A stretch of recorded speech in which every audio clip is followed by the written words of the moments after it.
appears that lawmakers in Washington have found some type of common ground here. A two-year budget deal is on its way to the House for a vote. Yeah, and that would wipe out the spending constraints put in place by sequestration. 10 on your side's Tom Schaad has reaction from one of our local senators who's calling the deal a common sense approach to the past stalemates on Capitol Hill.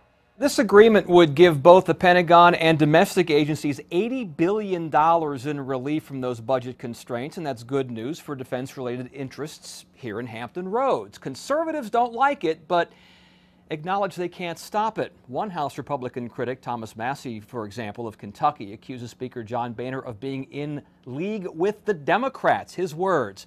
The man who's in line to be the next speaker, Paul Ryan, isn't offering an opinion on the deal, but says the process stinks, and he says it won't be done that way under new management. But Virginia Democrat Mark Warner calls this agreement a good first step. Looking at the final numbers now, and they're not all out, but it will be much, much better than the stupidity of sequestration, which would have been devastating for Hampton Roads.